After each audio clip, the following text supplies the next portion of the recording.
Halo semuanya, perkenalkan, saya Alexander Farudin, mahasiswa program studi manajemen Universitas Lampung. Dalam video ini, saya akan membahas fenomena ekonomi yang cukup penting, yaitu dampak kenaikan suku bunga Bank Indonesia terhadap sektor usaha mikro, kecil, dan menengah atau UMKM. Kita tahu bahwa UMKM adalah tulang punggung perekonomian Indonesia. Berdasarkan data Kementerian Koperasi dan UMKM menyumbang lebih dari 60% produk domestik bruto dan menyerap sekitar hingga 97% tenaga kerja nasional. Namun, sejak pertengahan tahun 2024 hingga 2025, suku bunga acuan Bank Indonesia mengalami beberapa kali kenaikan, dan hal ini membawa konsekuensi serius bagi pelaku usaha kecil. Pada tahun 2024 bulan Oktober, Bank Indonesia menetapkan suku bunga acuan atau BI rate di level 6,25%, naik dari posisi 5,75% di akhir tahun 2023. Kenaikan ini dilakukan sebagai respon terhadap tekanan inflasi global, melemahnya nilai tukar rupiah, serta ketidakpastian ekonomi global. Kebijakan ini memang ditujukan untuk menjaga stabilitas harga dan mencegah inflasi yang berlebihan.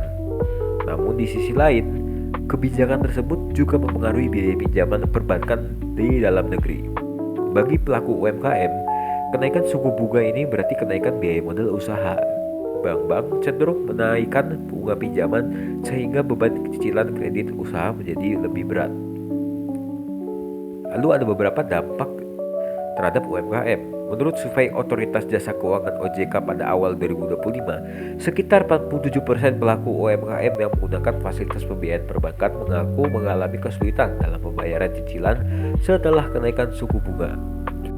Setelah itu, Bank Rakyat Indonesia juga mencatat perlambatan pertumbuhan kredit UMKM hingga hanya 7,8% pada kuartal pertama 2025 dibandingkan 11,2% di periode yang sama tahun sebelumnya. Hal ini menunjukkan bahwa pelaku UMKM mulai menahan diri untuk mengambil pinjaman baru karena bunganya lebih tinggi. Akibatnya, ekspansi usaha, pembelian bahan, dan juga rekrutmen tenaga kerja baru menjadi lebih terbatas. Dalam jangka pendek, kondisi ini memang membantu menjaga stabilitas nilai rupiah, tetapi dalam jangka menengah bisa menahan laju pertumbuhan ekonomi nasional karena daya dorong UMKM berkurang. Lalu adanya dampak sosial dan ekonomi. Dari sisi sosial, tekanan ekonomi terhadap UMKM berarti potensi berkurangnya lapangan kerja baru. Banyak pelaku usaha memilih untuk menunggu situasi membaik sebelum menambah tenaga kerja atau melakukan ekspansi. Selain itu, konsumen juga terdampak. Kenaikan bunga kredit konsumsi dan pinjaman modal membuat daya beli masyarakat kelas menengah menurun sehingga omset UMKM di sektor retail ikut melambat.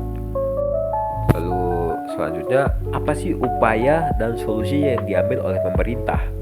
Meskipun kondisi ini cukup menekan, pemerintah dan lembaga keuangan mencoba memberikan solusi. Beberapa langkah yang diambil diantara lain yaitu 1. Program kredit usaha rakyat atau KUR tetap dijalankan dengan bunga rendah 6% per tahun yang disubsidi oleh pemerintah. Lalu yang kedua, ada digitalisasi pembiayaan UMKM melalui fintech lending dan koperasi digital untuk memperluas akses modal tanpa bunga tinggi. Lalu yang ketiga, ada pelatihan transformasi digital UMKM melalui program Kementerian Koperasi dan UKM agar pelaku usaha bisa menekan biaya operasional dan memperluas pasar secara online. Upaya ini diharapkan bisa menjaga daya tahan sektor UMKM di tengah situasi suku bunga tinggi dan ketidakpastian ekonomi global. Sebagai kesimpulan, kenaikan suku bunga Bank di Indonesia pada tahun 2024-2025 memang diperlukan untuk menjaga stabilitas ekonomi nasional. Namun dampaknya terhadap UMKM tidak bisa diabaikan karena mereka menjadi pihak yang paling sensitif terhadap perubahan biaya modal. Dengan dukungan kebijakan pemerintah, digitalisasi, dan pembiayaan inklusif, diharapkan UMKM tetap bisa tumbuh dan beradaptasi meskipun berada di tengah tekanan kebijakan moneter yang ketat. Sekian, terima kasih. Wassalamualaikum warahmatullahi wabarakatuh.